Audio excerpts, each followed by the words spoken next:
seated. Ladies and gentlemen, this witness has been previously sworn to testify truthfully. Mr. Berry. Thank you, Your Honor. Good morning, Ms. Kelly. Good morning. Would you please state your name for the jury? Ruby Kelly, And would you spell your first and your last name? Ruby Kelly. And what do you do for a living, Ms. Kelly? I am a forensic scientist in the DNA section And where specifically? at the Texas Department of Public Safety Crime Lab in Garland. And how long have you been doing that? About 6.5 years. And what type of background and education did you have to, first of all, be hired to do that job? I have a Bachelor of Science with a major in biology and a minor in chemistry from the University of North Texas, and a Master of Science in Pharmaceutical Sciences with a concentration in DNA analysis and serology from the University of Florida. And I also have a license through the Texas Forensic Science Commission. And in addition to you being licensed by the Texas Forensic Science Commission, is the lab accredited through that same organization? It is, yes. As well as ANAB? Correct. Okay. Now, since you've come on, once you were hired there, what have been your duties since you've been there? My job duties include screening evidence for the presence of biological fluids like blood or semen, performing laboratory procedures for DNA analysis, making interpretations and comparisons of known evidentiary profiles to known reference samples, preparing reports of my findings, and testifying in court. May I approach Your Honor? Yes, sir.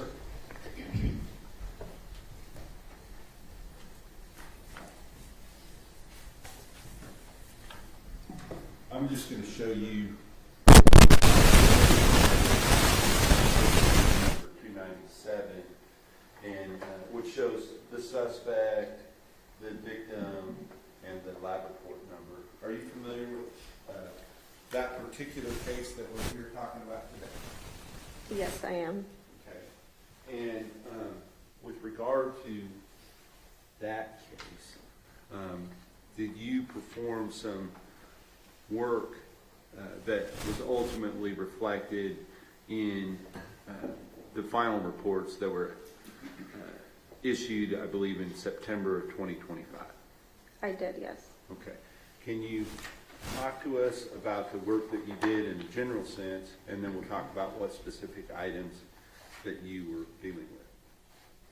I performed the laboratory procedures. It's a 4-step process that we use to obtain the DNA profiles, and I did this for both our autosomal testing and our Y-STR testing that is male specific.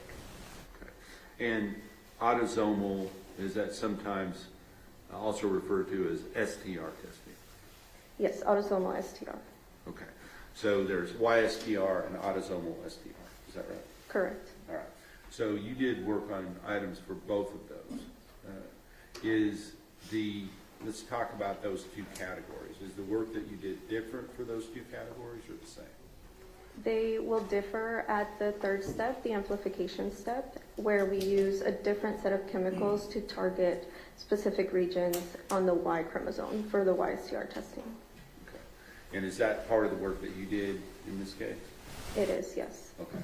So let's talk about the different items that you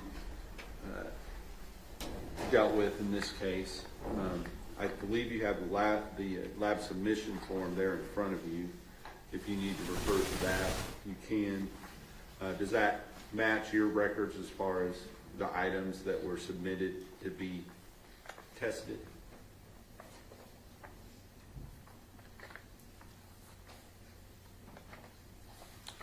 Yes, it does. So using that maybe as a reference, can you tell us what items that you worked on? Would it be easier to talk about them in the two categories, the autosomal and then the Y-STR? Yes. Okay, so let's talk about, first of all, the items that you did the analytical work for the autosomal STR. What items were you involved in that process for? There were several stains from the polo, a sweatshirt, jeans, underwear, sock, and another set of blue jeans, as well as bungee cords in different areas of a vehicle, a truck.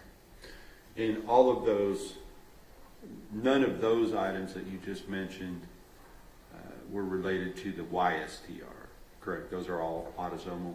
Correct. And now let's talk about the items that you processed related to the Y-STR process. Those would have been the vaginal swabs, anal swabs, oral swabs from the sexual assault kit, and then the known sample from the suspect. And were you involved in the process before or after the depletion had already been separated out? That would have been after. I would have come in afterwards. So you didn't deal with any of the items that were sent to Bode Lab or Bode, correct?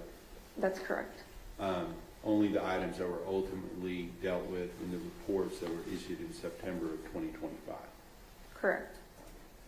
So you dealt with the swabs from the you said Y-STR for the swabs from the sexual assault kit, and what other items again? And then the known reference sample from the victim. Okay. I mean, excuse me, the suspect. The suspect, okay. And just kind of, let's talk about those two items again. What did, you talked about the 4 parts and that there's a difference between the two. Is there any additional information you think the jury needs to understand what you physically did in this case? No, I don't think so. Okay. So, do you have specific protocols and procedures that you have to follow in your work there at the DPS Lab in Garland? Yes, we do have standard operating procedures. And did you follow those standard operating procedures in this case? I did. Okay. And is your work, and this relates not only to you, but to all of the people involved in the process of testing evidence, how is that work verified after your work is done? Does somebody else look at it to make sure you didn't make a mistake? Yes, so after the 4 steps are completed, I put all of the documentation together, and that batch paperwork will go through a technical review by another qualified analyst. Okay. And if that ends up being an issue, then are the corrections made and re-reviewed to make sure that there are protections along the way so that there's no inaccurate results? That's correct. If any corrections are found, I would have made those corrections, and then the batch is signed off so that the cases in the batch can be assigned to an interpretation analyst. Okay. And the interpretation analyst in this particular case, what was that person's name? Her name is Kristen Casada. Okay. And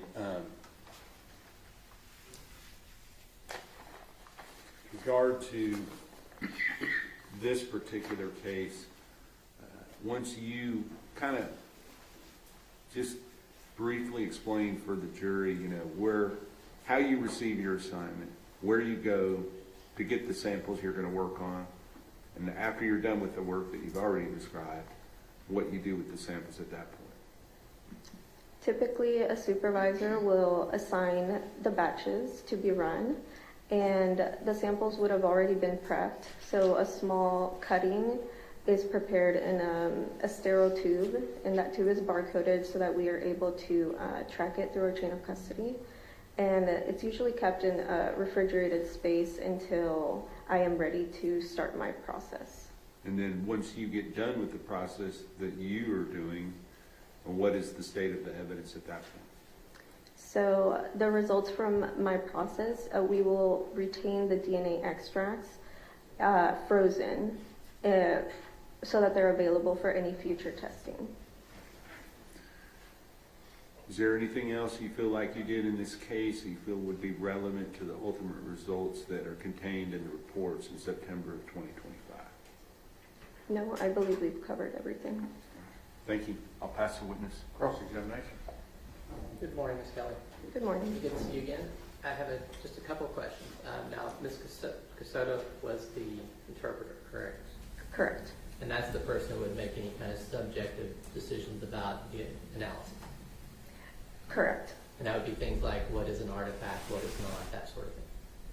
Well, I would have sort of done that as well. That is the last step where we use a software tool to visualize the DNA profiles, and I evaluate each profile before giving that final copy of it. So can you tell me more about that, the parts of your process that involve you making a determination rather than just following a protocol? So that part is still in our protocols for me to do. It's called data analysis. So once we obtain the data from that final step, I will go through each profile as well as use a profile comparison tool to compare all of the profiles in the batch, make sure there was no contamination, and verify that the positive and negative controls that are included also worked correctly. So does that include, and I know most people aren't familiar with this, and I'm not super familiar with it, but how you have the printout that shows where the alleles are, and it's really like a gray fuzzy line, right? Is that part of what you do is determine is this an actual marker or not, or is that wait for Ms. Casada? Right, so the DNA profile, it looks like sort of like a graph with peaks, and sometimes there could be peaks that might be at the baseline level and could just be noise. So if the software is calling that a real peak, it is my job to go through it and evaluate and ensure that it's either marked off as an artifact or it remains as a real peak. Yeah, so that's not just left up to like the computer. There's actually a human being that is involved in interpreting DNA. That's correct. That's what it's right. With regard to that, is there other human beings that are involved in checking those results and making sure that they are accurate through that process, both technically and subjectively? Yes, that's correct. So the technical reviewer who would have reviewed my batch paperwork is doing the same thing I am doing, as well as Kristen later on in the interpretation process would have also looked at each profile separately. Thank you. No further questions? Mr. Governor? And that would be kind of where it would end, is with Kristen and whoever's doing her reviews. Correct. After Kristen is finished with her report, we also have another set of technical review and another administrative review before that report is issued out. Pastor? Nothing further, Your Honor. May she be excused subject to any potential recall? Yes, Your Honor. Thank you, ma'am. Thank you.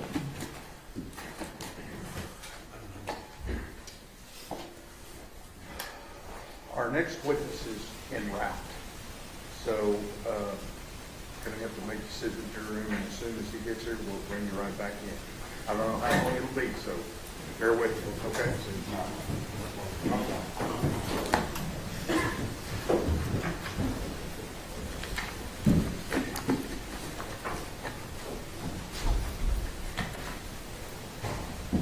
I'm sorry.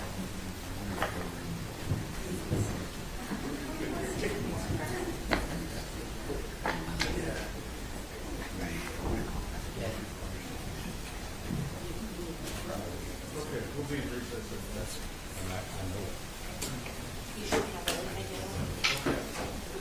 Just for anyone